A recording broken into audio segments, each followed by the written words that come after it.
शुरुआत में सातो फ्रेगनामेंट वर्ल्ड में बेहोश होती है। तो जिसके बाद हम नेक्स्ट सीन में देखते हैं रिका चैन और सातो को फिर से उसी स्टोर बुक में आते हैं। तो रिका चैन सातो से कहती है ये वही सपना है जो मैं बहुत ही लंबे समय से देखते आ रही हूँ और मैं चाहती हूँ कि इसमें तुम भी मेरे साथ आओ। पर तभी सातो को वो बुक वहीं पर फेंक देती है। जिसके बाद सातो को स्टोर से बाहर निकलने लगती है और रिका चैन उसके पीछे आती है। तो बाहर आने के बाद सातो को बहुत ही गुस्से में आती है और कहती है रिका मैं तुम्हारी तरह स्मार्ट नहीं हूँ और मुझे पढ़ाई तो बिल्कुल भी पसंद नहीं है।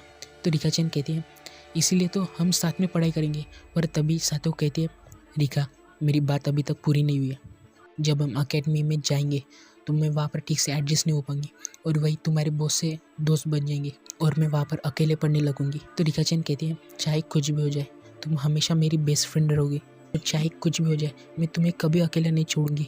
और तभी सातो वो बहुत ही ज़ोर से चिल्लाती हुई कहती है झूठ बोलना बंद करो झूठी कहेगी और तुम मुझे वहाँ पर सिर्फ इसलिए आने के लिए कह रही हो क्योंकि अकेले एग्ज़ाम के लिए पढ़ाई करना बहुत ही बोरिंग होता है और तुम्हारे सपने को पूरा करते करते मैं पागल हो चुकी हूँ। मैंने हर एक कोशिश की और अकेडमी में जाने के बाद तुम मुझे भूल गई। तो रिका अब तुम्हें उस अकेडमी या फिर मुझे हम दोनों में से किसी एक को ही चुनना पड़ेगा। तुम यहाँ पर हिना में जाओ में मेरे साथ रहोगी या फिर तुम तुम्हारे उस घटिया फैंसी स्कूल में जाओगी। बताओ मुझे रिका जल्दी से अपना डिसीजन बताओ। तो जिसके बाद रिका चैन कहती है सॉरी सातो पर मैं उन दोनों में से किसी एक को नहीं चुन सकती मुझे तुम दोनों ही चाहिए। तो जिसके बाद सातो वो वहाँ पर खड़ी हो जाती है और कहती है मैंने जितना आसान सोचा था वैसा नहीं हुआ। और जिसके बाद सातो वो ट्रक के सामने गिर जाती है। तो जिसके बाद हम फ्रेगनामेंट वर्ल्ड में देखते हैं कि उस लेडी के पास एक स्टोन प्रकट हो चुका होता है। तो जिसके बाद आते हैं हम दूसरे टाइम लूप में। सातो को रिका चैन को कहीं लेकर जा रही होती है। जिसके बाद वो दोनों ही उस जगह पर पहुंच जाते हैं। तो सातो को रिका चैन को अपने साथ हिना मिज़ाओ में सुबह होते हुए दिखाने के लिए लाती है और बहुत ही सुंदर सा नज़ारा होता है। तो सातो कहती है कि है ना ये सुंदर।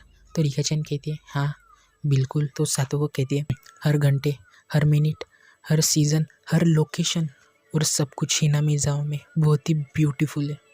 तो इसीलिए जब भी तुम इस जगह को छोड़ोगी तो ये सब कुछ बर्बाद हो जाएगा।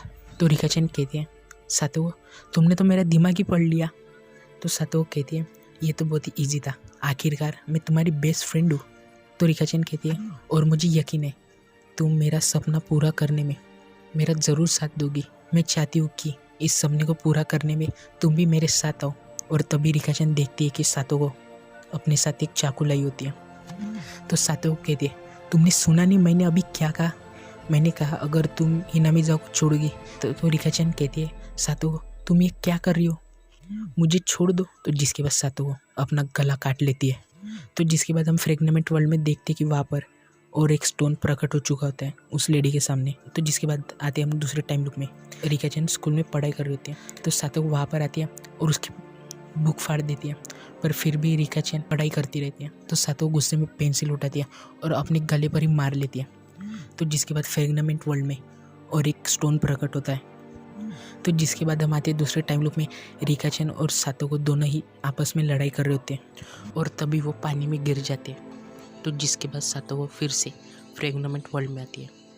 तो वो गॉड लेडी सातो से कहती है तुम इतनी आसानी से रिका को नहीं रोक सकती। उसने हिना मिज़ाओ से निकलने के लिए कई सालों तक का संघर्ष किया है। तो सातो को कहती है रिका भी इस टाइम लूप में है। तो वो गॉड लेडी कहती है हाँ वो भी बिल्कुल इसी सेम पीरियड ऑफ टाइम पे पर उसका जो गोल है वो अलग है। वो हिना मिज़ाओ जून 1983 से निकलना चाहती है और रिका ना जाने इस लूप में कितने समय से। और ये स्टोन्स बताती है कि रिका ने कितनी कोशिश की है इन लूप से बाहर निकलने की। तो जिसके बाद वो गॉड लेडी सातो को फिर से एक टाइम लूप में भेजती है जहाँ पर कैची सबको मार देता है। तो जिसके बाद सातो को फिर से फ्रेगनामेंट वर्ल्ड में आती है और वो उस गॉड लेडी से कहती है अगर मुझे रिका को रोकना है तो मुझे उसकी जितनी नॉलेज हासिल करनी होगी मुझे उसकी लाइफ को ठीक से जानना पड़ेगा समझना पड़ेगा तभी मैं उसे रोक पाऊँगी। तो वो गॉड लेडी कहती है तुम ऐसा कैसे करोगी। तो सातो कहती है मैं इस फ्रेगनामेंट स्टोन के ज़रिए रिका की हर लाइफ को जानूंगी। गॉड लेडी कहती है इसमें तो बहुत ही लंबा समय लग जाएगा। तो सातो कहती है कोई बात नहीं मैं फिर भी देखूंगी तो जिसके बाद वो गॉड लेडी सातोको को रिका चैन की। तो पहली लाइफ में हम देखते हैं कि रिन कैची के पीछे चाकू लेकर भाग रही होती है उसे मारने के लिए, तो जिसके बाद वो उसे मार देती है। तो जिसके बाद दूसरी लाइफ में कैची सबको मारता है। और तीसरी लाइफ में हम देखते हैं कि डॉक्टर इरी के क्लिनिक में कुछ हुआ होता है, तो कैची के वहाँ पर कुछ पूछताछ कर रहे होते हैं। और हम दूसरी तरफ देखते बहुत सी डेड बॉडीज़ होती है जिसमें रिन और मियोन भी होती है। तो जिसके बाद हम देखते हैं कि टाकुना-सान और टोपिटाके होते हैं। तो टाकुना-सान कहती है हिनामिज़ावा सिंड्रोम्स टोक्यो में कुछ लोग देखना चाहते हैं। तो टोपिटाके कहता है क्या तुम पागल हो, तुम्हें पता भी है हिनामिज़ावा सिंड्रोम्स कितना डेंजरस है। और तभी हम देखते हैं कि रिका चैन और डॉक्टर इरी आपस में बात कर रहे होते हैं। तो डॉक्टर इरी कहते हैं सिचुएशन को देखकर लगता है कि ये किसी और ने किया, पर उनका सारा शक मुझ पर ही आया है। तो रिका चैन कहती है इस वक्त में सिर्फ तुम ही हो जो टोमिटाके को मार सकता है। तो डॉक्टर इरी कहते हैं नहीं, ये झूठ है और मुझे यकीन है टोक्यो के लोगों ने वो H173 ड्रग्स को मेंटेन किया होगा और बचे हुए सैंपल्स को डिस्ट्रॉय कर दिया होगा। तो जिसके बाद दूसरी लाइफ में तो जिसके बाद हानी और रिका को बताती है कि उसे मारने वाली शायद टाकुना-सान होती है। तो रिका चैन कहती है मैं अभी भी कुछ समझ नहीं पा रही, आखिर वो मुझे क्यों मारेगी। तो जिसके बाद हम देखते हैं कि सातोशी का अंडरग्राउंड इलाज कर रहे होते डॉक्टर इरी।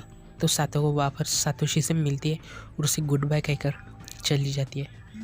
तो जिसके बाद सातोको फिर से फ्रेगमेंट वर्ल्ड में आती है। तो वो कहती है मैंने रिका की जर्नी को ठीक से समझ लिया है, अब मुझे पता है क्या करना है। तो अब सातों के पास एक प्लान रेडी होता है। वो उस गॉड लेडी से कहते हैं जब भी हम मरने के बाद दूसरी रियलिटी में जाते तो सब कुछ फिर से स्टार्ट होता है। तो क्या ऐसा हो सकता है कि तो सिर्फ मेरी यादें रहे, रिका चैन को पिछले लूप का कुछ भी याद न रहे। तो वो गॉड लेडी कहती है हाँ ये पॉसिबल है। तो वो गॉड लेडी कहते हैं वो सिंह जो रिका को पावर देता था वो डैमेज हो चुका है, तो ये पॉसिबल है। तो जिसके बाद वो लेडी सातोको को वो पावर दे देती है और कहती है जब भी तुम रिका के बाद मरोगी तो तुम दोनों ही सेम टाइम लूप में जा पाओगी। तो जिसके बाद सातोको कहती है अगर मुझे ठीक से याद है तो वो सिंह रिका को पावर देता था कि मरने से पहले के कुछ इवेंट्स याद रहते। तो वो गॉड लेडी कहती है तो अब से रिका को अपने मरने की वजह याद नहीं रहेगी। तो जिसके बाद सातोको कहती है मेरी विश है कि मैं हिनामिज़ावा में रिका चैन के साथ अपनी लाइफ खुशी से बिताऊं, पर रिका की विश बिल्कुल ही अपोजिट है। वो मेरी बिल्कुल भी केयर नहीं करती और वो हमेशा हिनामिज़ावा को छोड़ने के बारे में सोचती है।